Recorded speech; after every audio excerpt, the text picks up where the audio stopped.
உங்களுக்கெல்லாம் தெரியும், ரீசெண்டாக மீடியாவில் பார்த்துருப்பீங்க.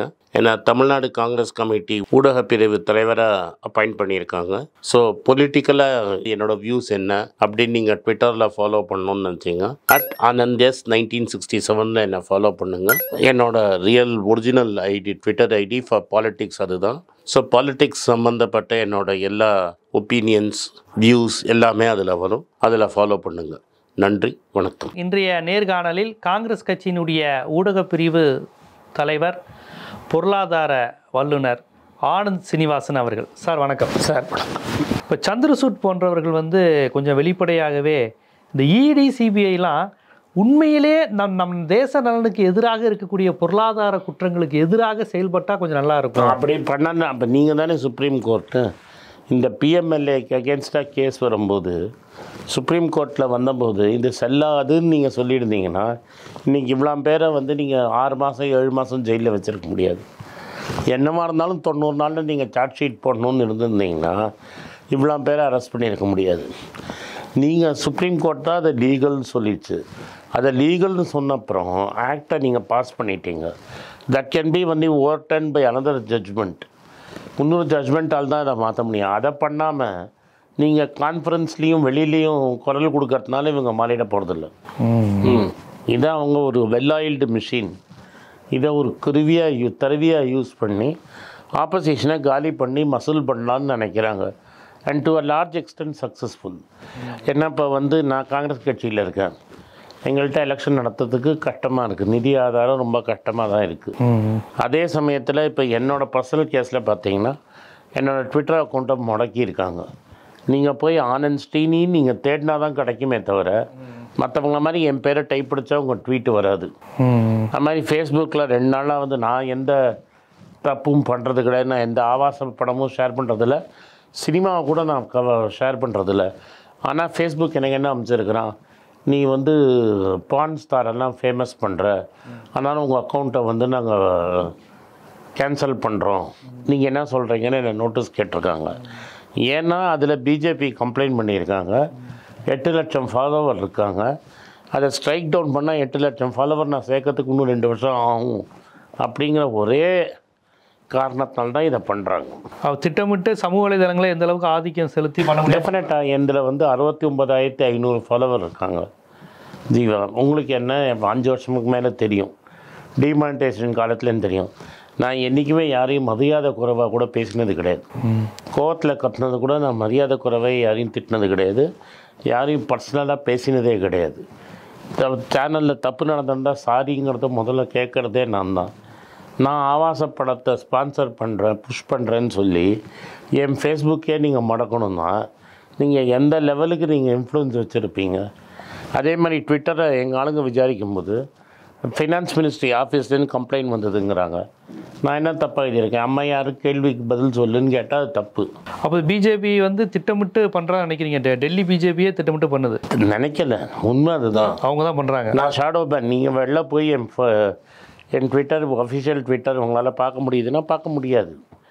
அதே அப்புறம் என்ன பண்ணிட்டாங்க, என் பேரில் அவனே ஒரு 6 பேர் ஆனந்தா க்ரியேட் பண்ணி என் புகைப்படத்தை வச்சு எது என் ஒரிஜினல் ட்வீட்டுன்னு தெரியாத அளவுக்கு பண்ணிகிட்ருக்காங்க. இல்லை, நீங்கள் ஓப்பனாக இப்போ நான் சமூகத்தில் ஒரு நல்ல நிலைமையில் இருக்கேன், இத்தனை பேர் ஃபாலோ பண்ணுறாங்க, நான் ஒரு பொருளாதார ஒரு ஆலோசகராக இருக்கேன், என்னை இத்தனை இளைஞர்கள் ஃபாலோ பண்ணுறாங்க, எத்தனை பேருக்கோ தொழில் முதலீடுக்கு நான் உதவி செஞ்சிட்ருக்கேன், மொழி கடந்து என்னை நேசிக்கக்கூடியவங்க, என்னை ஃபாலோ பண்ணக்கூடியவங்க இருக்கிறாங்க, என்னைய போய் இப்போ பான் ஃபிலிம் பார்க்குறான், ப்ளூ ஃபிலிம் பார்க்குறான் பண்ணியிருக்கானே, இது என்ன ஆதாரம் இருக்குது? ஆதாரமா?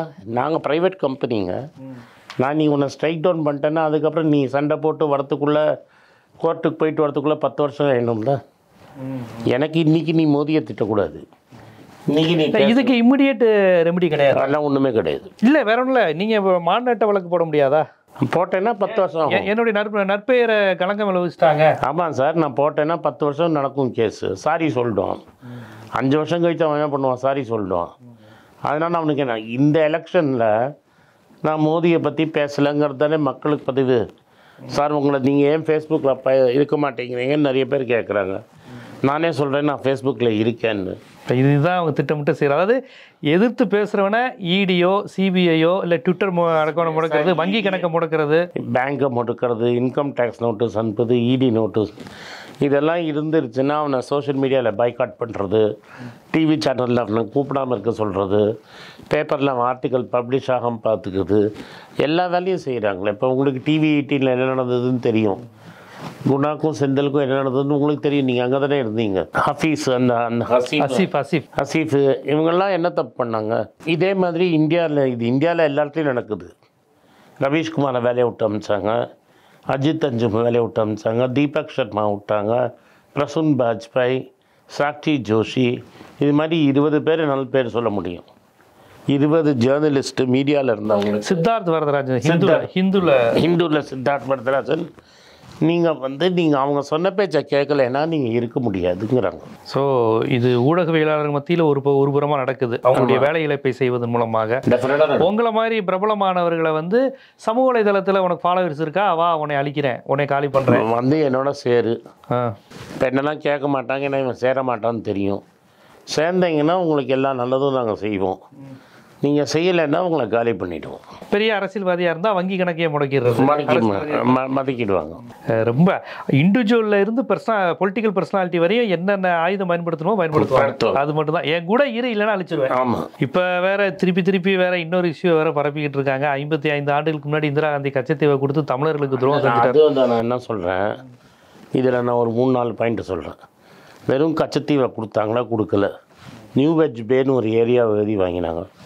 நம்ம கொடுத்தது 1.5 கிலோமீட்டர் சர்க்கம்ஃபரன்ஸு, ஒரு 50, சரி நீங்கள் 1000 ஏக்கர்னு வச்சுக்கோங்க. நீங்கள் திரும்பி வாங்கினது 2.5 லட்சம் ஏக்கர். அதில் மீன் மேக்சிமம் இருக்குது. குளச்சல், கன்னியாகுமரி, கேரளா இருக்கிறவங்க மீன் பிடிக்கிறாங்க. இன்றைக்கி அங்கே எண்ணெயை கண்டுபிடிச்சிருக்காங்க. இவங்களே உங்கள் நண்பர்களுக்கு எண்ணெய் தோன்றதுக்கு கான்ட்ராக்ட் கொடுக்கறதுக்கு அந்த இடத்த கொடுத்துருக்காங்க. ஏன் அதை சொல்ல மாட்டேங்கிறாங்க? ஒரு பாதியை சொல்கிறீங்க, இன்னொரு பாதியை சொல்ல மாட்டேங்கிறீங்க. அம்மையார் ஏன் கொடுத்தாங்க?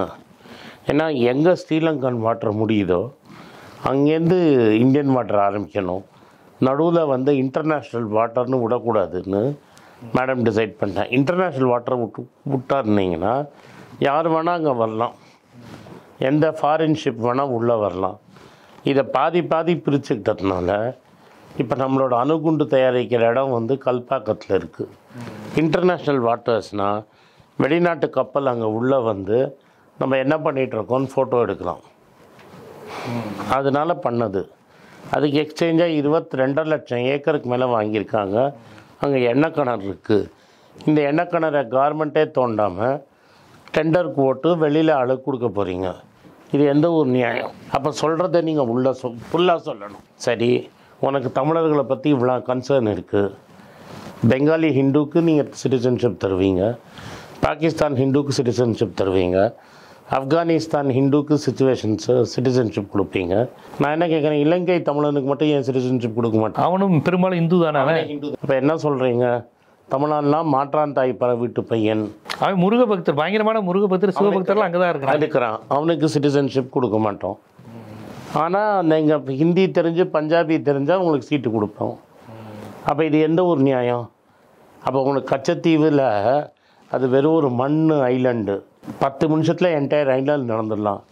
குடிக்க தண்ணி கூட கிடையாது. ஒரே ஒரு சர்ச் இருக்குது.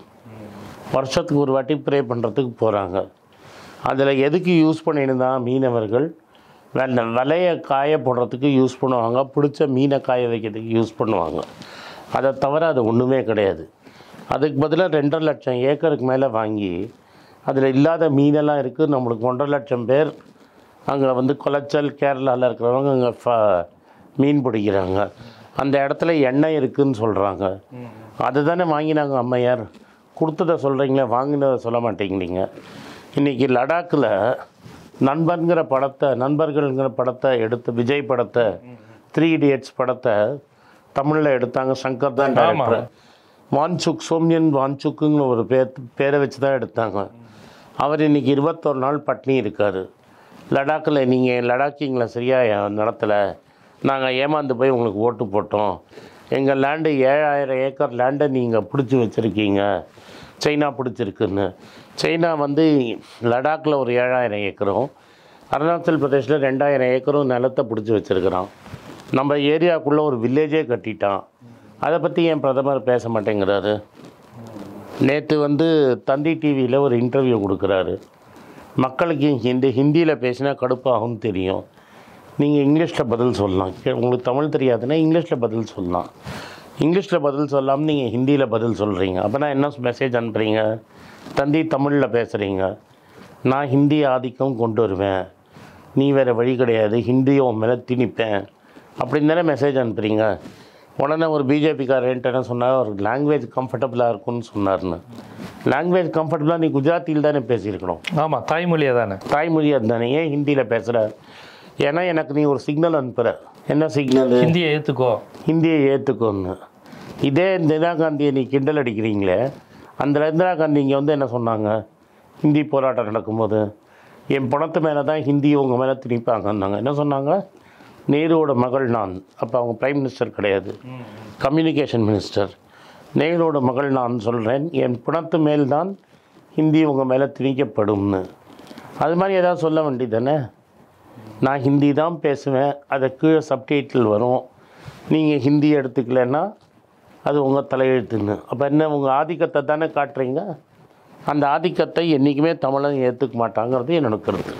கண்டிப்பாக பல்வேறு பிரச்சனைகள், நீதிமன்றம், அமலாக்கத்துறை, இங்கே உள்ள நிர்வாக அமைப்புகள், ஜனநாயக தூண்களாக இருக்கக்கூடிய சட்டமன்றம், நாடாளுமன்றம், இது எல்லாவற்றையும் இந்த ஆளும் அரசு எப்படி அணுகுது, எப்படி பார்க்குது, குறிப்பாக எதிர்க்கட்சிகளையும் தனி மனிதர்களையும் எப்படியெல்லாம் அவர்கள் ஒரு சமர்புரிய அழைக்கவு சண்டமாரதம் செய்கிறார்கள், எப்பேற்பட்ட நிலையில் இருக்கிறோம், இதில் நாம் எப்படி அணுகணும், எது யதார்த்தம், எப்படி புரிந்து கொள்ள வேண்டும் என்பதை ஒரு அரசியல்வாதியாகவும் ஒரு பொருளாதார நிபுணராகவும் சமூக அக்கறை கொண்ட ஒரு சமூக ஆர்வலராகவும் ரொம்ப விரிவாக கருத்துக்களை முன் வச்சிங்க. மிக்க நன்றி. நன்றி.